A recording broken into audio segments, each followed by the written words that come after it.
বন্ধুরা, ভারত আবারও একবার ভীষণ ইম্পর্টেন্ট একটা মিসাইলের পরীক্ষা করতে যাচ্ছে। Missile x.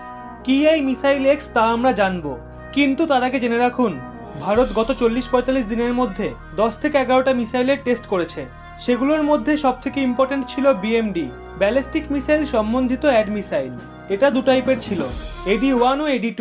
এটা ভীষণ ইম্পর্টেন্ট মিসাইল ছিল। ভারতের সুরক্ষা বিশেষজ্ঞরাও এটার যথেষ্ট প্রশংসাও করেছিল, আর এটাও বলেছিল এর থেকে ইম্পর্টেন্ট মিসাইলের পরীক্ষা ভারত বর্তমানে করেনি। এবার ভারত যেই মিসাইলের পরীক্ষা করতে চলেছে সেটাকে এক্স মিসাইল বলা হচ্ছে। এটা ভারতের দ্বিতীয় ইম্পর্টেন্ট মিসাইলের পরীক্ষা, আর চীন এটা শুনে ভড়কে গেছে। এটাকে এক্স মিসাইল এমনি নাম দেওয়া হয়নি, এর সাথে এক্সট্রা কিছু জুড়ে রয়েছে, আর এটা এক্সট্রা কিছু কাজও করে যেটা ভারতের অন্যান্য মিসাইল করতে পারে না। বন্ধুরা, এই মিসাইলের পরীক্ষার খবর দুদিন আগে এসেছিল, কিন্তু সেরকম কোনো কনফার্মেশন ছিল না। ভারত সদ্যজাত মিসাইলের টেস্ট করেছে, সেগুলো সবগুলো বায়ুসেনা ও স্থলসেনার ছিল, নৌসেনার কোনো মিসাইল ছিল না। কিন্তু এই মিসাইল এক্স স্থল, বায়ু, নৌ এই 3 সেনার জন্যই সুটেবল হবে।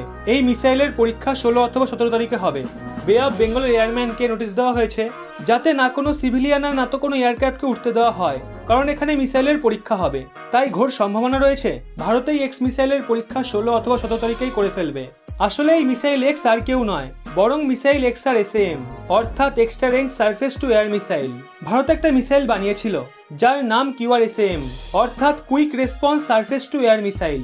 ওর থেকে কিছুটা টেকনোলজি মিসাইল এক্সে নেওয়া হয়েছে, আর এর রেঞ্জ বাড়িয়ে দেওয়া হয়েছে। আরও কিছু এক্সট্রা এর মধ্যে অ্যাড করা হয়েছে যা এই মিসাইলকে এক্সট্রা খতরনাক করে তুলেছে। 350 কিলোমিটার দূর পর্যন্ত আঘাত করতে পারবে ভীষণই কুইক স্পিডের সঙ্গে।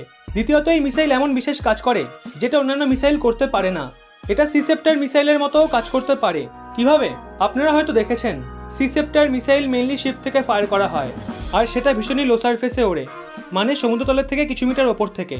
আর এর জন্য সেটাকে না তো সোনার ধরতে পারে আর না তো র্যাডার। এই সোনার আসলে জলে আর জলের ওপরের মিসাইলকে ডিটেক্ট করে।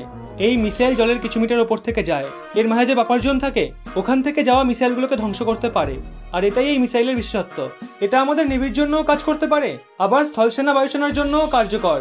এটাকে এক জায়গা থেকে অন্য জায়গাতে ট্রান্সপোর্টও করা যায়। আর চীনের বিপদকে দেখে এটার টেস্ট করা ভারতের সিকিউরিটির জন্য গুরুত্বপূর্ণ হয়ে দাঁড়াচ্ছে, কারণ এক্স আর SAM এ ভালো রেঞ্জ তো আছেই, স্পিডও ভীষণই ভালো এই মিসাইলের, ভীষণই কুইক রেসপন্সও করে। এটা হাই স্পিডের কোনো টার্গেটকে ইজিলি ডেস্ট্রয়ও করতে পারে। আর এর জন্য চীন ভীষণই ঘাবড়ে আছে, কারণ চীন ভারতের সীমাসহ সমুদ্রে দাদাগিরি দেখায়, লাগাতার সীমায় অনুপ্রবেশ করে, সেগুলোই লাগাম লাগবে। তাছাড়া চীনের যে ডংফিং মিসাইল রয়েছে সেটারও ব্যবস্থা করতে পারে। তাছাড়া চীন যেগুলো নিয়ে গর্ব করে, নিজের ফাইটার জেট J-20 আর রাশিয়া থেকে আনা সুখোই 35। সুখোই 35 এর স্পিড ভীষণই বেশি, আর J-20 স্পিডও ঠিকঠাক। এই দুটোকে ইজিলি নিউট্রালাইজ করতে পারে। এর জন্য ভারতের পরীক্ষা তাড়াতাড়ি করে ফেলতে চায়।